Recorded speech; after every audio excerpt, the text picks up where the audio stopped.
धन की अगर हम बात करें तो हमें हमेशा इस बात पर विचार करना चाहिए कि धन जो है वो कभी आपको सुरक्षा प्रदान नहीं कर सकती।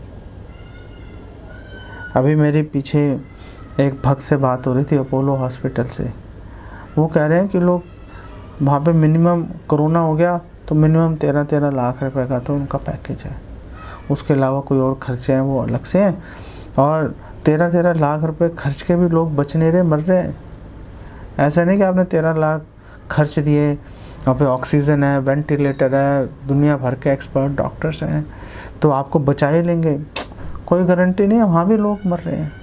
तो पैसा जो है वो आपको सुरक्षा की कोई गारंटी नहीं दे रहा। और दूसरा, हमें बहुत महान जो राजा हैं, जो राज ऋषि हैं, हमें उनके व्यवहार पर भी हमें ध्यान देना चाहिए। जैसे महाराज जनक है, ऐसे त्याग के चले गए, ऋषभदेव है यूँ त्याग के चले गए, महाराज भरत है संपत्ति धन को ऐसे त्याग दिया जैसे मल कोई त्याग कर रहा है। रघुनाथ दास गोस्वामी इतने अमीर है, नरोत्तम दास ठाकुर इतने अमीर राजकुमार जैसे धन को त्याग कर चले गए, पीछे मुड़ के नहीं देखा। पांडव जो है पूरा पृथ्वी पर राज्य कर रहे थे, छोड़ कर चले गए पूरा, वानप्रस्थ उन्होंने ले लिया।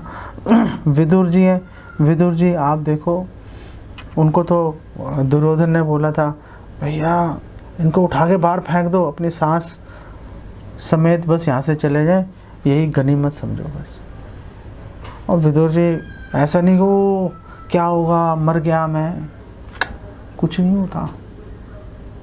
और जो चिल्लाता है मर गया, वो भी, उसका भी कुछ नहीं होता। अवंती ब्राह्मण ने सारा धन लूट गया था उसका, तो वो भी चिल्लाया, ओ मैं बर्बाद हो गया, ये हो गया, वो हो गया। लेकिन जब उसको प्रॉपर अंडरस्टैंडिंग हुई, सारा शौक उसका ख़त्म हो गया। धन की तरफ से तो उसने लात मार दी उसने। तो महाराज भरत है जो भगवान राम के छोटे भाई हैं, उनको तो पूरा राज्य मिल गया उनको, लेकिन राज्य से कोई उनको सरोकार नहीं है। बाहर एक तपस्वी की तरह पड़े हुए हैं, जौ खा रहे हैं, गोमूत्र पी के जीवन बिता रहे हैं। और भगवान राम के खड़ाओं से उनका प्रतिनिधि बनकर, उनका सेवक बनकर वो अयोध्या का राज्य चला रहे हैं। और आने पर तुरंत सहर्ष चिंतित थे कि देर ना हो जाए उनको आने में, देर ना हो जाए, देर हो गई तो मैं सुसाइड कर लूँगा। भगवान राम को भी टेंशन दे दी उन्होंने, यार कहीं सुसाइड ना कर ले वो। भगवान राम भी बहुत जल्दी से जाना चाह रहे थे, देरी हो रही थी। भगवान राम ने पहले हनुमान जी को भेज दिया, जाओ भाई उसको बोलना यार कभी वो आग में ना कूद जाए। और वो आग जला के बैठे ही थे जब हनुमान जी वहाँ पर पहुँचे। तो धन से तो किसी का कोई सरोकार ही नहीं है। महाराज जनक तो बोल रहे जल जाए सारा धन, मेरा क्या क्या। तो इस विचार पे हम कैसे पहुंच पाएंगे? इस विचार पे हम पहुंच पाएंगे, दो काम करेंगे। तो पहली बात यह है कि आध्यात्मिक धन के प्रति चिंता करो, और दूसरी बात यह है कि जो आपके पास धन है, जो आपने संचित हो गया, कर लिया, जैसे भी आप बोलो, उसको आप डोनेशन दो, दान दो। जब तक दान नहीं दोगे आपकी गले में फांस की तरह वो चीज़ अटकी रहेगी, वो आप सुख का अनुभव नहीं कर पाओगे। दान दो, जितना दान दे सकते हो। कितना देना है, कैसे करना है, उसके लिए आपको एक भक्त की आपको मदद लेनी पड़ेगी कि आप मुझे बताइए कि कितना पैसा रखूं और कितना मैं दान दे दूं। विश्वनाथ चक्रवर्ती ठाकुर बोल रहे हैं, विश्वनाथ चक्रवर्ती ठाकुर कहते हैं देखो जो धन है वो आपको बहुत दया भरी आप पे दृष्टि डालेगा, बड़ा आपका शुभ चिंतक बनेगा, और वो अपनी दया भरी दृष्टि से आपको संदेश भेजेगा। क्या संदेश भेजेगा? अरे वैराग्य मत करो, तपस्या मत करो, अपने शरीर को आप तपस्या के द्वारा कष्ट मत दो, घर में रहो, मैं तुम्हारा ध्यान रखूँगा। धन ये संकेत भेजता है। एक भक्ति रसामृत सिंधु 1-2-259 में रूपा गोस्वामी बोल रहे हैं कि धन शिष्यादिभिर द्वारे या भक्तिर उपपाद्यते विदुरत्वाद उत्तमता हान्या तस्याश्च नांगता। वो बोल रहे हैं कि जो भक्ति, अगर आप भक्ति, हम तो डिवोटी हैं, हम तो 16 माला कर रहे हैं, 4 नियमों का पालन कर रहे हैं, प्रभुपाद के ग्रंथों को पढ़ रहे हैं, बहुत अच्छी बात है।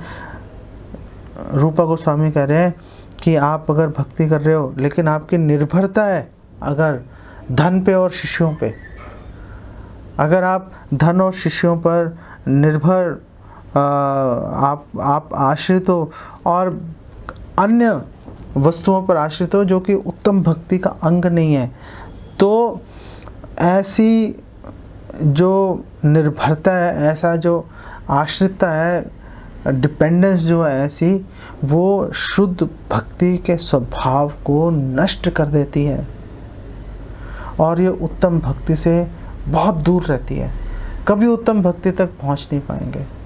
अब आप बोलोगे बहुत ही कड़वी बातें आप बोल रहे हो, तो भाई कोई तो इन बातों को बोलेगा।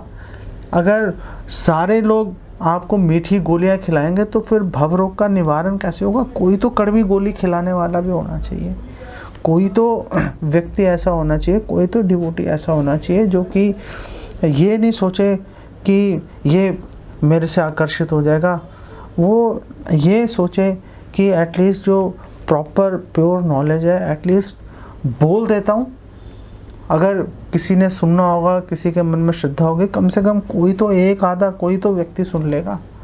ऐसा अगर भाव ही नहीं है अगर, तो मोटिवेशनल स्पीकर बन के आखिर क्या मतलब हम हासिल कर लेंगे? आप मोटिवेशनल स्पीकर बन जाओ, आप भगवान की मधुर लीलाओं की चर्चा करते रहो, और ईशोपनिषद में लिखा है कि आपको भगवान की भक्ति, भगवान की मधुरता की ओर भी देखना है और भौतिक जगत के दोषों की ओर भी देखना है। अगर आपने भौतिक जगत के दोषों की ओर अगर नहीं देखा आपने, तो समझ लो आपकी भक्ति नष्ट हो जाएगी, आप कभी भी भगवत धाम में प्रवेश नहीं कर पाओगे। दोनों तरफ दृष्टि अपनी लगा के रखनी पड़ेगी। तो कोई तो इस बारे में बात करेगा। अगर कड़वी बात लग रही है सुनने में तो क्या करें, इसी ये कड़वी एक्चुअली में नहीं है, एक्चुअली में ये बात मीठी है, लेकिन क्योंकि हमें जॉन्डिस है, भव रोग रूपी पीलिया रोग है हमें, इसलिए मीठी बात भी कड़वी लग रही है। लेकिन जैसे जैसे शुद्धिकरण होता है वैसे वैसे ये बातें इतनी मधुर लगती हैं, व्यक्ति सोचता है बार बार इसको सुनता रहूं, मन नहीं भरता उसका। नहीं तो रूपा गोस्वामी जो 24 घंटे भगवान के रस का आस्वादन कर रहे हैं, भगवान के मधुरता का आस्वादन कर रहे हैं, आखिर ऐसी बातें क्यों लिख रहे हैं वो?